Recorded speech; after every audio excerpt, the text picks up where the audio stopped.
Sekarang kan udah mulai, Pak. Saya pengen ngajak cucu saya sih untuk ngobrol karena mungkin dunia dia lebih tepat gitu. Iya. Ya kan? Alpha kan udah mulai Alpha digital itu, Pak. Iya. Ya, sekarang era Jaya juga udah mulai era Jaya digital, semua serba digital semua, Pak. Iya, Alfa saya hormat juga.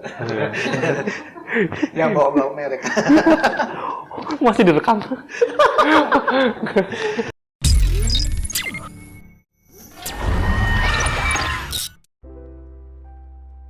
Bismillahirrahmanirrahim. Assalamualaikum warahmatullahi wabarakatuh. Salam sejahtera buat kita semua.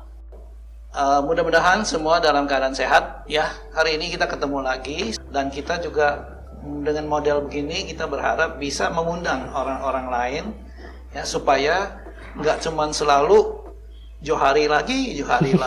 Umurnya aja udah 68 ya.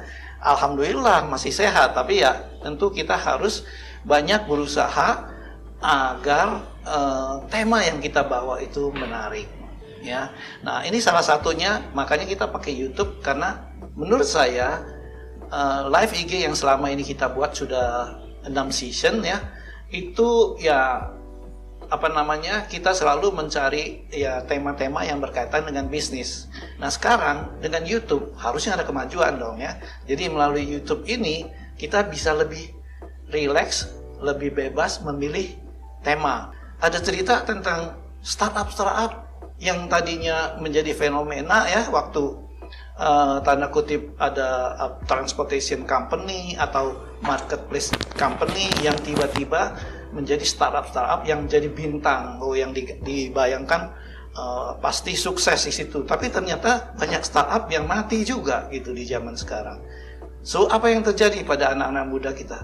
Banyak juga yang yang patah hati ya. Jadi kalau patah hati banyak begitu kan susah ya. Patah hati sendiri mungkin nangis, tapi kalau yang patah hati banyak, how are we going to solve the problem untuk anak-anak muda? Nah, bicara mengenai itu seru juga ya, tapi kalau kita ngobrol sendiri itu kan kayak orang on aja ya, tapi mendingan kita cari teman untuk ngobrol. Nah, hari ini sebetulnya tema yang lain-lain juga masih banyak ya. Hari ini kita sebetulnya tadi saya janji untuk sempat saya terpancing untuk bicara tentang Gibran gitu ya, yang anak presiden yang kemarin ini bikin acara di Paris, kemudian menawarkan batik Solo. Nah, itu juga menarik, yang Gibran itu jadi rupanya dia luar biasa. Dan kita sebagai anak muda, ya kalau saya umurnya 68, harusnya kalian lebih muda dari saya ya, jadi harusnya juga tertantang. What can you do? Sebagai anak muda yang tertantang dong, masa seorang anak presiden dengan usia nggak sampai 40 tahun saya yakin itu bisa membuat acara besar seperti itu. Harusnya kita juga tertantang untuk berbuat something gitu. Oke, sebelum kita masuk ke sana, ngalur ngidul kan jadinya, obrolan saya ngawur jadinya. Nah, hari ini kita ingin bicara sedikit lah ya, sekitar ya yang saya waktu itu baca, yaitu tentang airlines ya. Bicara mengenai airlines ya sama dengan perusahaan pada umumnya, banyak juga yang terkena krisis ya. Airline salah satu organisasi yang besar, yang salah satu yang saya ingin obrolkan hari ini ngalur ngidul nanti adalah tentang airlines ya. Nah, salah satu airlines yang menurut saya menarik ya, nanti kita ajak ngobrol teman kita. Sebelum saya kenalkan ya namanya, jangan sebut nama perusahaannya karena kita hanya ngobrol saja, bukan untuk mencari branding apa-apa, tapi kita hanya ngobrol-ngobrol gitu aja tentang our view lah, apa yang kita lihat ya, apa yang kita rasakan. Jadi airline yang saya maksud itu di sini adalah Japan Airlines. Japan Airlines ya, yang di antara semua banyak airline yang lain, salah satu yang juga hampir harus ditutup karena persaingan yang luar biasa. Persaingan yang bagaimana? Wah, tentu di zaman pandemi kita tahulah begitu banyak airline yang mungkin pesawatnya bahkan harus diparkirkan karena tidak ada kebutuhan transportation. Nah, ini mulai masuk ke wilayah yang sangat mengkhawatirkan karena perusahaan Japan Airlines ini kan juga perusahaan yang infrastrukturnya besar ya. Jadi saya kemudian teringat mengenai itu karena adanya sebuah artikel yang menarik yang waktu itu saya baca ya, karena menghindari airlines itu supaya bisa bangkit kembali perusahaannya, saya harus mempelajari kenapa mereka bisa keluar dari krisisnya ya. Bisnis apa yang waktu itu menghambat mereka? Tentu saja karena pandemi. Kemudian mereka juga tidak bisa transport kemana-mana akibat dari pandemi itu. Jadi perjalanan bisnis dunia airline itu yang akhirnya membuat mereka juga terdampak di pariwisatanya. Ya. Nah, salah satu tokoh yang saya ingin bicarakan sebetulnya adalah yang saya jadikan contoh di sini adalah Haruka Nishimatsu. Ya, Haruka Nishimatsu coba di Google itu pasti juga dapat, orangnya luar biasa. Ya, bahkan beliau itu saking sederhananya, dia itu dulu pernah menjadi kalau Bitsu ya kalau saya nggak salah ya, kita coba cek ya. Jadi karena kesederhanaannya beliau itu dia diangkat menjadi CEO. Dari CEO itu yang pertama dia inginkan mission yang dia sampaikan adalah perhatikan customer service dan safety atau security. Dua isu ini saja untuk sebuah airline yang begitu besar. Dua tema ini saja yang dia titipkan kepada kita, kepada staffnya. Akibatnya ya itu misi yang harus mereka bawa. Jadi perhatikan customer service, kedua perhatikan security. Dua isu ini saja sangat membantu mereka membawa airline itu hidup kembali. Jadi tentu saja banyak ceritanya. Jadi kalau mau Google, mau YouTube silahkan cari. Tapi intinya saya mungkin mau membawa tema ini untuk obrolan kita. What have we done ya dengan our customer service? What have we done with our security? Ya, karena mungkin dalam pengalaman kita menjalankan bisnis, dua hal itu pastilah yang menjadi hal yang kita jadikan titik fokus ya, sehingga kita bisa jadi beda. Kenapa? Saya ambil contoh saja sebelum saya masuk ke situ. Yang pertama adalah customer service yang diperkenalkan oleh si Haruka Nishimatsu itu adalah memperhatikan semua pegawainya sehingga mereka itu merasa menjadi bagian ya, bukan hanya dia punya atasan yang hebat tapi juga menjadi keluarga besar di Japan Airlines itu. Nah, CEO ini, Mr. Haruka Sang ini, itu sampai dia memberikan contoh, gajinya saja dia potong sendiri. Dia makannya di kantin. Dia ke kantor masih naik bus. Nah, model-model atasan seperti ini yang membuat dia bisa mempengaruhi karyawan-karyawannya. Sehingga semangat itu sampai menular ke teman-teman yang seperti pramugarinya. Itu memperlakukan customer di economy class bagaikan business class. Yang akibatnya dengan itu mereka sangat menikmati bisa menjadi customer dari Japan Airlines. Hari ini Japan Airlines sudah hebat kembali, sudah selamat, sudah go public lagi, bisa menaikkan income-nya mereka. Itu sih dari saya. Mungkin saya akan mulai masuk ke pertanyaan Yodi ya. Jadi Yodi kita ini adalah one of the pemain adalah profesinya adalah juga di dunia logistik ya. Iya, benar Pak. Mungkin udah lumayan berapa tahun di logistik? Saya start dari logistik tuh dari mulai tahun 2011.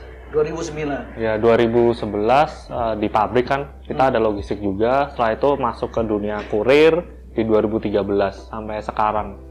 Wah, jadi udah hampir 10 tahun ya? Iya. Hampir 10 tahun. Lebih ke bidangnya di operasional, di sales, di marketing, atau di... Hampir, kalau sekarang saya di sales Pak. Oh, di tapi sales. kalau sebelumnya di operation analyst seperti itu. Terus pricing juga gitu. Iya. Nah, kita kaitkan nih dengan pekerjaan itu dengan customer service.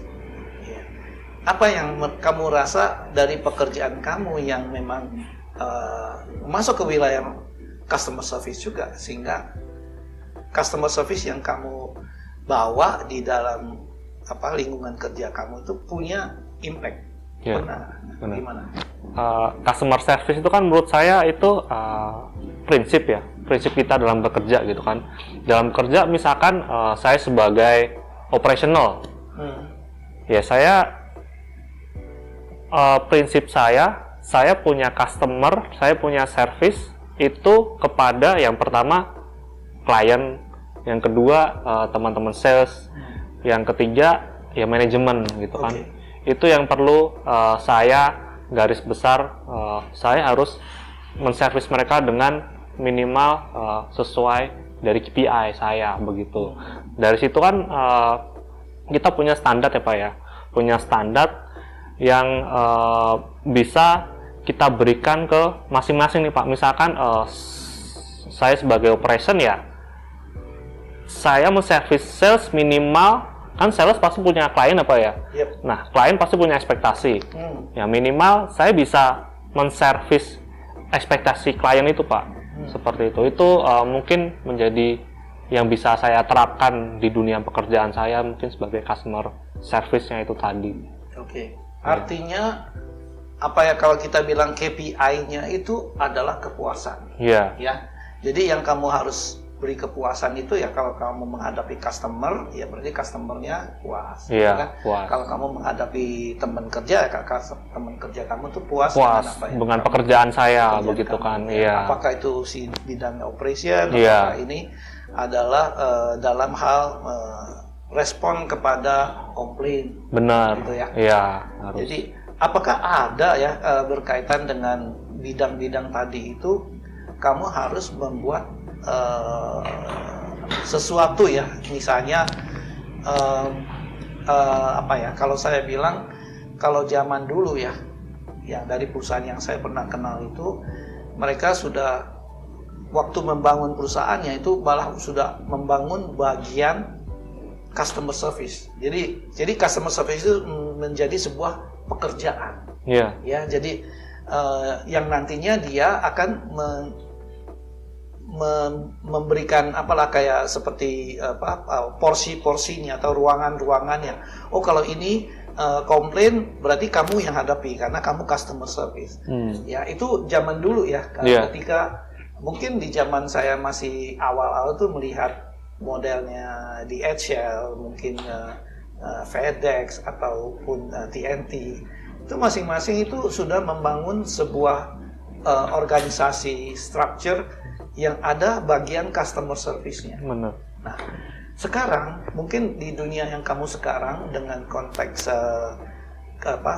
perubahan akibat pandemi ataupun mungkin juga perubahan dari dunia yang dulunya itu kalau di zaman DHL dan sebagainya, zaman saya masih awal itu kan digital belum semaju sekarang. Iya. Sekarang digital jauh lebih maju. Iya. Bahkan struktur organisasi aja sudah berubah. Udah berubah. Ada nggak ya perubahan perlakuan customer yang dulu kita punya rumahnya sendiri, sekarang apakah masih ada ya di dalam struktur perusahaan kamu sekarang ini bagian yang namanya customer service?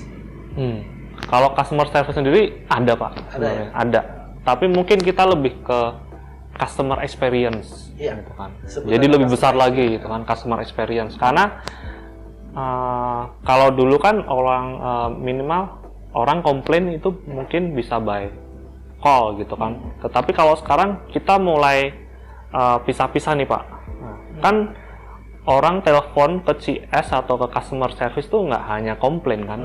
Mungkin dia juga hanya ingin menanyakan gitu. Betul. Nah kalau mungkin hanya menanyakan, sekarang kita udah ada inovasi gitu kan, bisa lewat artificial intelligence begitu kan, itu yang otomatis bot ya gitu. Kecuali kalau dia memang benar-benar custom, dan custom itu kan pasti akan datang dari klien enterprise gitu kan. Enterprise itu ya dia harus kita treat custom mungkin begitu, karena pertanyaan juga pasti kan lebih custom begitu kan. Terus kemudian ada lagi yang customer retail begitu kan, yang menanyakan kiriman sudah sampai mana, terus kemudian pertanyaan barang yang dibeli sudah sampai mana. Itu sekarang udah mulai kita pisah-pisah sih Pak. Jadi udah mulai kalau mungkin yang pertanyaannya retail, kita kan ada template sendiri apa ya menjawabnya gitu kan, dan kita itu punya KPI juga Pak. Jadi kalau di customer service yang saya tahu, kita tuh ada dua, yaitu yang pertama kecepatan atau respon.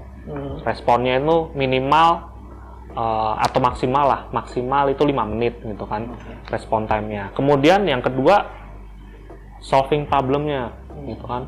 Misalkan ada amit-amit barang hilang, barang rusak gitu kan, itu kita juga ada solution time-nya berapa, misalkan 1 kali, 2 kali 2 jam, itu kita harus ada KPI itu. Itu yang minimal ada 2 KPI itu Pak di customer service-nya kita untuk menjaga standar ya. Itu. Selain itu ya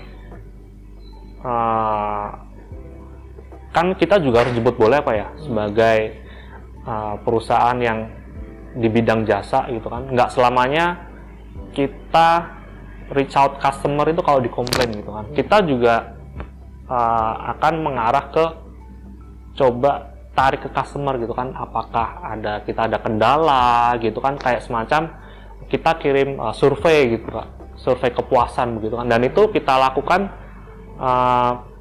secara periodik seperti itu supaya kita juga dapat masukan kan dari klien-klien yang udah menggunakan kita atau orang-orang atau seller yang menggunakan kita begitu. Oke, mungkin ini ya the way to approach-nya ya di zaman dulu dengan sekarang barangkali sudah berubah ya. Mungkin ada ya perubahan yang dilakukan mungkin dengan perusahaan yang sekarang atau apa. Karena dulu ketika kita bicara customer complaint itu biasanya orangnya datang gebrak-gebrak meja. Itu ya kondisi yang kita ingat sebagai wah customernya marah-marah gitu kan. Jadi responnya mungkin harus cari kepala cabang atau si menghadapi dia dan mendengarkan keluhannya. Itu dulu rasanya. Di zaman sekarang, di zaman digital, mungkin banyak perubahan yang mulai yang kita mulai berpikir ya sebagai seorang customer service officer, mulai juga kita berpikir hal-hal atau mengidentify, mensummarize ya kemungkinan komplainnya itu pasti nggak jauh dari A atau B atau C kan gitu. Udah ada kirimannya misroute atau kirimannya delay kan karena kebiasaan itu juga ada catatan-catatan. Tapi juga experience dari customer service juga lama-lama kita bisa mengidentify keluhannya bisa sebab apa atau umumnya mereka ingin tahu apa. Gitu kan? Jadi, yang dengan cara begitu maka kita sudah bisa melakukan memberikan jawaban sebelumnya sehingga itu secara digital ya. Tidak harus dia berhadapan dengan komplain itu berhadapan dengan langsung petugas. Dia bisa langsung misalnya masuk ke dalam sistem. Ya, mungkin Anda ya sudah ada membuat sistem-sistem kayak gitu ya mengenai beberapa hal yang menjadi isu utama ya. Sudah. Kayak gitu ya, sudah ada ya. Kita udah ada Pak. Saya yakin juga di semua perusahaan jasa ya pasti ada sih, terutama perusahaan logistik atau ekspres. Pasti mereka juga udah mulai ada pemetaan sih Pak, begitu. Tapi kalau harapan saya pribadi sih, mungkin ya kedepannya ya, kalau kita ngobrol soal customer experience, at least nextnya kita harus yang ngasih tahu informasi sih Pak.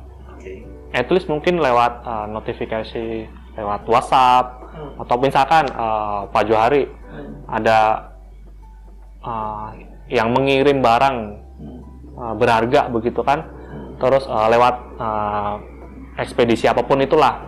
Nah, kita sebagai customer service ya mungkin kedepannya akan info ke Bapak, apakah Bapak akan menerima ini gitu kan. Terus kalau dari perusahaan ekspedisi itu kan dia akan tahu kan, oh ini barang misroad nggak sih, mau akan misroad nggak sih, mau akan rusak nggak sih, gitu kan. Kalau mereka udah dapat ada indikasi ya, kita wajib memberitahu gitu kan. Jadi Bapak udah tahu lebih dulu sebelum Bapak mengetahui barangnya atau menunggu-nunggu barangnya gitu kan. Karena itu pasti barang ditunggu ya semuanya gitu. Nah itu harapannya kita bisa sampai ke tahap itu sih Pak. Jadi kita yang kasih informasinya ke Bapak. Oke, berarti tahap pertamanya barangkali ya sekolah kita, katakanlah kita sebagai yang memiliki learning centernya kita, itu kita harus belajar pertama mempelajari apa sih keluhan-keluhan utama yang mereka butuhkan ini, sehingga kita bisa masukkan ke dalam sistem kita bahwa kiriman Anda tanggal sekian akan diantar tanggal sekian, itu sesuai dengan proses bisnis yang selama ini kita tahu. Dan karena kita sudah punya itu, maka customer yang bertanya langsung dapat jawaban. Itu kan one step ya, di mana kita memikirkan dulu what is their needs gitu ya, yang terutama. Tapi next setelah itu seperti yang kamu sampaikan tadi, Yodi mengatakan bahwa kita butuh informasi lebih dari itu. Jadi nggak cuma tahu apa yang sudah mereka expect, tapi kita juga punya hal-hal lain yang berkaitan dengan kemungkinan dia juga ingin tanya sesuatu yang lain. Nah, ini yang sebetulnya yang hebat. Jadi artinya kemampuan customer service sekarang itu tidak berarti once we have the system terus punya jawaban-jawabannya kita sudah selesai, enggak. Belum. Belum. Jadi kita itu diuji dan dituntut untuk memiliki kemampuan mengetahui what next-nya. Dan kalau kita punya sebanyak-banyaknya next-nya, maka semakin sempurna customer service kita. Seperti misalnya saya punya customer, dia biasa datang, dia biasanya bilang karena dia kirim hari ini, dia ingin dapat jawaban kapan ini diantar. Itu biasanya. Tapi kalau kita tahu kapan diantarnya, bisa nggak kita tahu lebih luas dari itu? Ya, misalnya saya kirim hari ini, tapi paket saya ketinggalan. Nah, apa yang akan terjadi? Nah, jawaban untuk paket yang ketinggalan itu harus kita punya kemampuan untuk menjawabnya. Ketika kita bisa menjawab, oh itu baru akan datang 2 hari lagi misalnya. Itu baru puas. Kalau enggak, dia tetap tidak puas. Benar Pak. Nah, kuncinya di situ, sehingga konten daripada pelayanan kita itu menjadi sangat penting. Semakin kaya kontennya kita, customer service kita kan semakin sempurna. Gitu ya. Jadi ada kan, misalnya contoh di wilayah kamu, di perusahaan kamu, customer service-nya atau teman-teman customer service-nya membuat respon-respon yang jauh lebih rumit lah, nggak cuma barang hilang ya, tapi lebih ke kekonyolan yang lain kan banyak juga yang macam-macam gitu ya. Ada nggak tuh yang bisa membuat keunikan-keunikan? Ya maksudnya kita mesti ngakal-ngakalin gitu. Kalau itu di kita pasti ada Pak. Ada. Kita ada namanya mungkin eksepsi begitu kan, eksepsi itu. Nah, eksepsi ini dari teman-teman pasti juga akan koordinasi gitu kan dengan di lapangan seperti itu. Nah, seperti apa keadaan di lapangan, nah itu pasti akan kita ungkapkan, sharing ke klien begitu. Ya itu bagaimananya itu sebetulnya yang menarik. Kalau saya sih mau pelajari itu. Kalau memang ada SOP-nya misalnya ya, karena hal-hal semacam itu kan bukan bisa datang hari ini, besok kita pasti mendapat pertanyaan kayak gitu. Lusa mungkin berbeda. Beda lagi. Nah, itu yang menurut saya di dalam respon customer service itu menarik, harus di-manage sehingga kita tidak perlu balik lagi terlalu jauh kan. Hanya kita ada review sehingga kita bisa buat. Itu menarik. Dan ketika tadi saya bicara mengenai customer service, hal lainnya juga sedikit bergeser. Waktu kita masih ada. Jadi sedikit bergeser dari customer service itu adalah yang tadi juga disampaikan oleh Haruka Nishimatsu itu seorang Jepang yang luar biasa ya, yang kita mungkin melihatnya sebagai seorang pendeta yang biasanya kan sederhana, ternyata dia kreativitasnya tinggi sekali ya. Dan salah satu yang dia membuat ya teman-teman itu istimewa itu adalah customer service saja harus kita pikirkan sampai hal-hal yang mungkin dia baru akan bertanya, kita udah ada jawabannya. Udah ada jawabannya, udah ada minimal template-nya lah. Nah, itu kuncinya. Nah, kalau kita geser sedikit, bukan customer service yang menjadi isu, tapi security. Ya, security itu apalagi kalau kita bicara logistik, itu juga makanan yang luar biasa ya. Maksudnya itu ngutak-ngatiknya minta ampun. Kalau saya ingat safety and security itu dulu saya waktu masih mimpin, saya sudah memastikan kita membuat contingency plan, ya kan? Security itu biasa bahan-bahan kayak gitu, ya.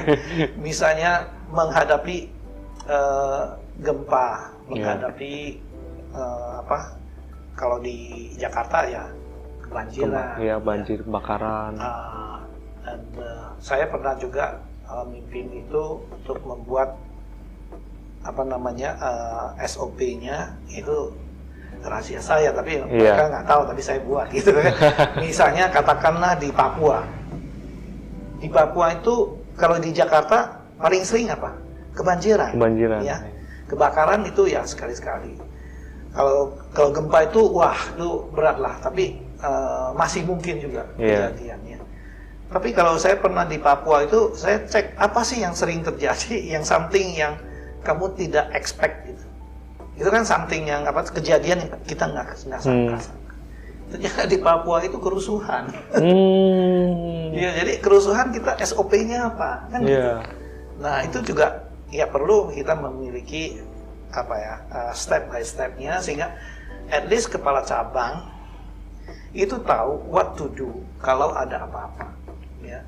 Dan lucunya lagi ya, mohon maaf ya, di sana itu kan juga di Papua itu katakan aja Jayapura itu tenaga kerjanya itu nggak sama seperti kita di Jakarta. Apalagi di sini kan sukunya mungkin juga nggak terlalu banyak lah gitu. Oh, di sana ada suku aslinya, ada suku dari kelompok ini. Nah, kita sebagai leader harus memiliki kemampuan untuk memahami itu, sehingga kita bisa membuat step by step-nya, contingency plan-nya itu dengan baik. Nah, apakah kamu punya cabang di daerah? Ada ya? Sudah ada kita, Pak. Sudah ada. Dan kebetulan emang terpusat semua.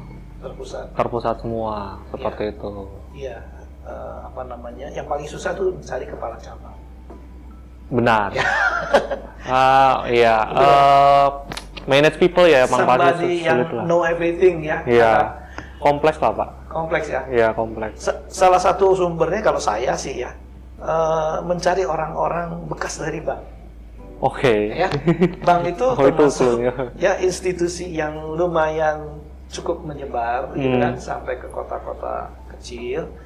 Walaupun tidak semuanya ada, tapi orang-orang bank itu yang pertama lah dianggap paham ya, sampai detail lah misalnya aturan, keamanan dan sebagainya. Jadi saya nomor satu nyari itu, tapi nggak selalu harus itu ya. Karena mungkin benar sih, Pak, benar tadi setuju sih dengan bank ya. Karena mungkin bank itu kan dia lebih dari sisi SOP ya. Dari sisi SOP kan mereka ada yang menaungi kan ya, Bank Indonesia begitu kan. Jadi kan semua udah ada rujukannya, dan dari sisi SOP juga pasti udah terpeta-petakan lah. Udah ada SOP untuk force major dan lain-lain, dan pasti pola pikirnya orang-orang bank juga pasti kan SOP minded begitu kan.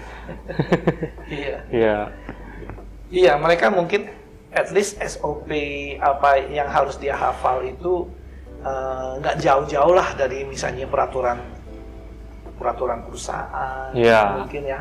Terus mungkin SOP yang umum misalnya menghadapi pembukaan rekening, Benar. pengambilan Iya. uang, Iya, kan? minimal. Balancing atau Iya. apa yang walaupun ini itu hal yang umum terjadi di setiap institusi seperti bank. Iya. Memang menarik belakangan ini juga bank juga berkembang ya, ada bank yang bank digital, Benar. ada bank konvensional gitu ya.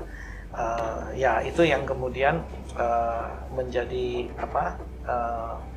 PR lah buat kita. Nah sekarang membuat mereka itu secara umum mengetahui aturan-aturannya itu kan juga tidak gampang ya. Artinya gini, paling susah adalah peraturan perusahaan. Semua orang itu mungkin disuruh baca peraturan perusahaan, pasti Benar. ada perusahaan kamu Banyak. ya Iya, kan? banyak. Biasanya kalau apalagi yang HRD-nya juga bawel gitu kan, datang tebel-tebel ini ya. Ya, Setiap hari di-remind, Pak. Nah, itu dia. Kebijakan mutu gitu kan. Mending kita baca gitu. Nah, itu kenyataan hidup. Iya. Nah, is another problem yang mungkin kita perlu juga memikirkan sebagai obrol-obrolan saja. Itu is a problem loh sebetulnya kalau kita bilang peraturan perusahaan seakan-akan kita semuanya baca, tidak mesti dihafal. Karena belum tentu itu kehafal. Yang harus kita pikirkan sebagai seorang HRD atau seorang pimpinan, step-step tentang contingency plan itu pun jangan terlalu banyak, sehingga misalnya kan yang paling sering itu titik ngumpul gitu. Kan. Titik ngumpul kalau ngumpetnya di mana gitu. Nah yang perlu itu adalah sebetulnya adalah pointer-pointernya. Sehingga saya harap sih ya teman-teman itu juga menyadari bukannya sebanyak-banyaknya tapi sesingkat-singkatnya, tapi juga to the point. Ya sehingga kita di dalam SOP seorang customer service, apa sih yang saya mesti tahu? Itu aja dulu yang penting. Benar. Ya, jangan sampai saya tahu banyak, tapi saya nggak bisa ngerjain ya gitu. Sama dengan kalau security kan, sama kalau misalnya, Jakarta yang paling sering tuh banjir. Jadi kalau banjir apa yang harus kita lakukan? Ya itu yang mungkin cukup dituliskan beberapa poin di situ aja, kemudian itu disosialisasikan melalui apa yang mereka umumnya gunakan ya, apakah itu sosial media atau something else. Ya mungkin sekarang saya nggak tahu sekarang, tapi yang sekarang banyak juga digunakan itu kan adalah WhatsApp, WhatsApp ya, atau Instagram. Tapi sekarang yang ingin saya uji itu nanti adalah Instagram macam apa yang kamu mau pakai sehingga itu gampang digunakan oleh semua secara umum. Misalnya katakanlah kamu perusahaannya mungkin sudah punya cabang ya, katakanlah bank ya, BCA itu kan SOP-nya sudah jelas gitu. Tapi jangan BCA di Bekasi sama di mana ya, misalnya ya, itu berbeda-beda gitu. Nah, bisa nggak ya itu dibuatkan simple list gitu ya, sehingga dengan membuat satu list itu bisa disosialisasikan, diingatkan barangkali mungkin setiap hari atau setiap apa, sehingga besok-besok mereka udah nggak akan salah gitu. Benar. Sesuatu itu. Bisa Pak, bisa. Karena dulu waktu saya di pabrik, kita kan punya name tag ya Pak ya. Punya name tag. Di name tag itu di depan pasti kan wajah kita ya, pasti Bapak tahu kan ya. Di belakang itu kita ada contingency plan Pak. Ada. Jadi di name tag kita tuh kita tahu kalau ada apa-apa kebakaran itu kita tahu kebakaran titik kumpul di mana gitu kan. Tapi ada kodenya. Nah, tapi kita harus tahu di situ Pak. Misalkan tadi kebakaran, terus misalkan ada breakdown scene, kita mau ngapain itu kita ada di situ. Tapi di belakang itu Pak, jadi kita tiap hari pasti ngelihat, mau ngomong lihat, dan kita pasti hafal gitu. Iya, dan nggak yang panjang sekali seperti itu. Iya, penting itu saya rasa. Waktunya masih ada nggak kita ya? Ada. Ya mungkin waktu kita tinggal sedikit, tapi intinya tadi itulah simplify ya, kemudian supaya karena komunikasi itu adalah kunci. Kalau kita tidak bisa komunikasi, itu yang membuat kita kebingungan. Apakah itu kebakaran atau hal kecil yang sebetulnya nggak perlu panik, tapi kita jadi panik. Gitu ya. Itu yang mungkin ke depannya bisalah kita sharing dengan teman-teman, siapapun di sini ya, di forum kita ini. Kalau kamu punya ide ya, instead of bikin something yang terlalu ruwet, yang akhirnya kita menjadi bingung, sekarang kita cobalah kita buat sesuatu yang simple dalam hidup ini. Misalnya 3 hal yang saya harus tahu, misalnya ya, nomor telepon istri saya misalnya ya, atau katakanlah satu action yang perlu saya buat, yang nantinya kita bisa bikin dan kita bisa masukkan di dalam apakah ID card kita atau atau apapun itu. Sehingga kita atau QR, kan sekarang ID card ada QR kan Pak? Bisa QR juga bisa. Ya, QR code tuh bisa menjadi pintunya. Ya, jangan sampai dia sampai di rumah nggak bisa buka pintu. Ya, hal-hal semacam itu perlu kita simplify karena hidup ini semakin rumit. Ya. What next ya? What next-nya itu metaverse. Metaverse yang akan terjadi itu, kalau kita lihat sekarang, banyak yang mungkin kemarin-kemarin itu menjadi hebat ketika dia kalau ketemu makanan dia foto gitu kan. Lalu dia di sharing sama teman-teman. Sekarang foto itu nggak selalu harus kamu lihat di HP. Benar. Ya kan? Foto itu bisa kamu lihat di TV atau di laptop gitu kan. Sekarang dunia tuh sudah mulai tidak perlu lagi device yang lain. Ya.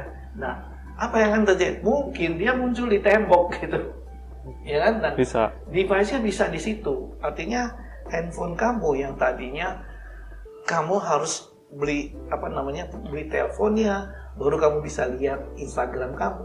Atau di zaman yang lebih maju, sekarang ini udah mulai pakai kacamata yang VR itu, yang akhirnya kamu bisa menikmati itu. Besok-besok ini nggak perlu gitu. Lama-lama karena metaverse ini sudah bisa. Nah, kemudahan-kemudahan itu harus kita biasakan. Karena kalau tidak, kita masih ngurusin itu SOP tadi itu, peraturan perusahaan. Ya, jadi hidup itu mulai kita sesuaikan dengan digitalisasi, pemahaman yang ada di sini. Karena metaverse itu kan udah ngomong dari zaman kapan gitu ya. Sekarang kita mulai harus menyesuaikan, sehingga insya Allah nanti kita tidak kaget-kaget amat. Umur saya 68, pasti kaget banget gitu ya. Tapi kalian masih muda, berpikirlah digital, dan semoga ya kita bisa sharing lagi. Ya, besok kita nggak bicara Japan Island, yang lain-lain ya, soal Gibran atau apa. Ya. Mudah-mudahan bermanfaat. Amin. Ya. Makasih Pak Johari. Barangkali sebelum tutup, kamu ada nasihat buat kita mungkin untuk memperbaiki cara kita ngobrol ini. Kalau nasihat mungkin belum kali ya Pak, belum. Karena ini juga pertama kali buat saya begitu Pak. Iya, santai aja. Santai aja gitu. Kurang-kurangnya apa gitu ya? Barangkali kurang minum. Mungkin lebih ke ini kali Pak, materi yang akan dibahas itu apa begitu kan, seperti jadi saya juga ada prepare begitu kan. Iya seperti itu, misalkan customer service gitu kan. Kalau tadi kan saya menjawab ya experience saya begitu kan, yang udah pernah saya alamin gitu kan. Selama ini begitu. Tapi mungkin kalau saya bisa baca literatur ya, saya bisa ngomongnya lebih berdasar lagi begitu kan, seperti itu sih. Iya, tapi nggak apa-apa, jangan terlalu terkukung oleh aturan. Kamu harus menjadi orang yang bebas menurut kamu, jangan karena ada saya kamu menjadi susah gitu kan. Kalau kita ada apa-apa, kalau ada kesalahan kita minta maaf. Ya. Tapi kalau kita mau lakukan sesuatu nggak perlu minta izin. Ya, jadi saya modelnya begitu. Jadi daripada minta maaf, ya daripada minta izin, mendingan kita minta maaf. Benar, setuju Pak. Jadi lakukan aja, paling kita minta maaf, nanti kita perbaiki. Tapi pada intinya jangan itu ya menjadi penghambat kamu ya. Jadi oke, kita ngobrol lagi. Next time kamu yang mimpin kan, kita bisa cari orang lain. Ya kan? Ngobrolnya kan nggak ada apa aturan. Oke. Kamu harusnya bagaimana gitu. So be free, be yourself. Ya, just do it. Besok kita ketemu lagi, kita bisa ngobrol lagi. Kalau misalnya customer service kurang menarik, kita bicara something else. Iya, digital e-commerce. Ya, itu harus menjadi. Sekarang kan udah mulai, Pak. Saya pengen ngajak cucu saya sih untuk ngobrol karena mungkin dunia dia lebih tepat gitu. Iya. Ya Alpha kan udah mulai Alpha digital gitu, Pak. Iya. Sekarang era Jaya juga udah mulai era Jaya digital, semua serba digital semua, Pak. Iya, Alpha saya hormat juga. Yang bawa merek. Masih direkam. Tapi memang luar biasa sih ya. Jangan sampai terhambat. Iya, setuju. Ya, pada maju semua, pada maju. Iya. Luar biasa. Thank you, Pak. Saya makasih, Pak. Dikasih kesempatan. Aduh, kita masih cari apa namanya, pemain-pemain yang lain supaya kita ngobrolnya santai gitu ya. Iya. Jangan terkukung satu pengetahuan aja kalau bisa. Iya. Oke, kalau gitu kita tutup saja pertemuan kita hari ini ya. Mudah-mudahan bermanfaat buat kita. Ya, jangan segan-segan untuk memberikan pertanyaan, masukkan pertanyaan bisa lewat chat atau apa. Kita ketemu lagi di waktu yang lain. Jangan khawatir karena tema itu banyak. Seperti tadi aja saya bicara mengenai orang yang mau jadi pegawai negeri aja sekarang bermasalah gitu ya. Kedepannya kita mau bicara mengenai apakah calon presiden itu si Gibran kan gitu. Itu juga menarik ya. Santai aja, kita nggak bicarain nama baik siapa-siapa. Kita hanya bicara tentang apa yang dia lakukan itu menarik gak ya? Kalau menurut saya sebagai anak muda itu kamu pasti tertantang dengan cerita tadi itu mengenai batik Solo di Paris. Ya. So tema masih banyak. Kita ngobrol aja, puter-puter nggak masalah. Tidak untuk menyakiti siapa-siapa, tapi untuk menjadi pelajaran buat kita. Oke, itu saja dari saya. Mohon maaf lahir batin. Wassalamualaikum warahmatullahi wabarakatuh.